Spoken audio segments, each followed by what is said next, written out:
Welcome back here, everyone. So the first day of spring coming here pretty quickly. So the March 20th. Let the planning and the planting begin, right? We got to get our hands dirty, ready to get dirty. Yeah, you know, right now is the time for planting because we in San Diego get the luxury of living in an area that we can plant early. You know, some places have to wait till Mother's Day, but we get to do it now. So this is awesome. Spoiled. Yes, So right. Tiger Palafox here. Walk us through how we're gonna begin with our plant. Are these all tomatoes right here? These are all varieties of tomatoes. At Mission Hills Nursery right now, we're going through what's called tomato mania.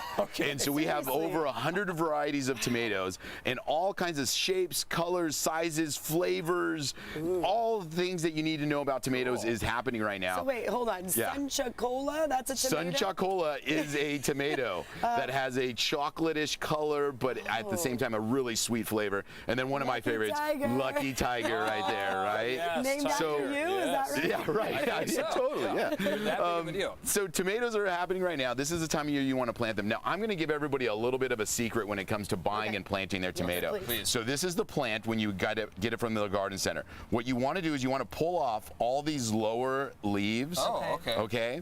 And then what happens is when you put it in the ground, you're going to bury it up to here. A lot of people say don't bury your plants, right? Yeah. Tomatoes actually will send roots out from the stem, and then it'll make a bigger, stronger stem. Nice. And then sometimes you don't have to use these big tomato cages because the plant can hold itself. Okay. But this is a really good tip for people that are planting tomatoes now. And what I did not know is like the space a tomato needs. Yes. You can't just keep it in this. No. Just water that thing. In fact, you gotta put it in something like this, right? Exactly. You gotta grab me one of those little plants. Yeah. So you got to put a tomato plant in this size. It doesn't even seem right. Yes. And then you want to use a really good potting soil, plant it in there, and then that's what the root system, the size of the root system needs to get to in order to produce fruit. Okay. So if you don't have a garden, you can't dig it down deep. You got to get a big pot like this. Exactly. You want to grow those tiger tomatoes. Yeah. Exactly. And again, you know, use a good premium potting soil. Nice. Get a fertilizer.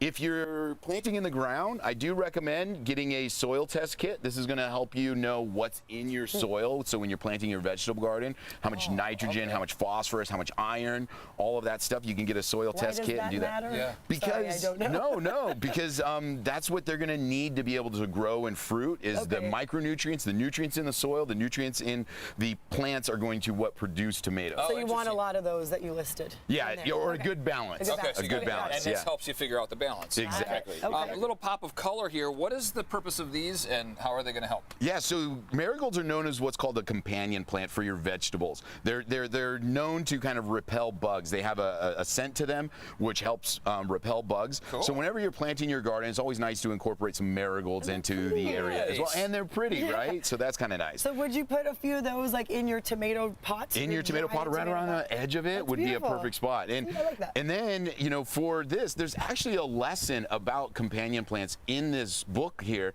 This is Rutabaga Education. It's a woman locally here in San Diego that developed a curriculum for elementary schools to be able to teach gardening at the school level. And awesome. all the lessons are for anybody to be able to teach. So I can go in there who know nothing about plants and teach. Okay. You know, but that's where I got all the information for this morning's Spot On is from those books. And this it's is really a local author who put this together. Exactly, a woman in Point Loma. Caitlin Mitchell? Caitlin Mitchell, exactly. And so, which also, by the way, I was like, what's a rutabaga? I think I've had that in pie. Right. Yeah, exactly. And then Rutabaga education. Nice. You know, the last thing right now is, you know, if you can't find the vegetable starts that you want, a really easy way to do it is from seed, and especially here in San Diego, because you can usually find seeds online. Yeah. I recommend, I get these old like color packs from my old flowers and stuff that I buy from the nursery. I use a seed starting mix because it's specially designed to kind of hold moisture and it's sterile. Okay. And then all you have to do, these are little carrot seeds, and you can see how small these are, right? They are really Just small. pop a little bit of a finger hole in each spot. And that's all it then takes, huh? You just drop a few seeds, just maybe 2 or 3, because you're not always guaranteed to get each seed to come up. Yeah. Cover them up a little bit. Yeah, that's all and then it a takes. little bit of water. There you go. And then you just got to keep it damp. I tell people to keep it damp like a wrung out sponge for the first 3 weeks. So probably you're going to require watering almost daily. Well, so that way. This is why this is a good family fun thing to do. It makes sure that, you know, the kids understand how much watering goes into it. Right? And then, you know, look at these carrots. like all kinds of different colors, all kinds of different shapes. So when the kids actually grow them, it's more than just what's at the grocery store, right? Absolutely. So they're gonna have fun, whether it's a tomato or a carrot or a rutabaga. Okay, Awesome. that's awesome. And like I always thought the seeds in the pouches, that'll never grow to anything. But you've seen it You gotta do it the firsthand right way. all the time, right? And they do. And you know what? I will say in the nursery business, the seeds are what we try to sell the most of, because nobody uses them when No they one, get like, them home. believes that'll work. Everybody's like, oh, they're like $2.69. Not a big deal, right? They buy 10 packages of them. They sit in their drawer, but then they come back later because they lose them, and then they get more. So. Tiger, we got to run Mission Hills where people can go. Yeah, learn Mission more. Hills Nursery. Tomato Mania happening right now, so come by and check it out. Get your lemonies, your green zebras. Don't forget about the tiger tomatoes. And the tigers, yes. He's a little biased when it comes to those. Really appreciate you helping us with our gardens, and you can start planting now. Right? Definitely. All Today. right. Get out Okay. there. Beautiful All right. day for it.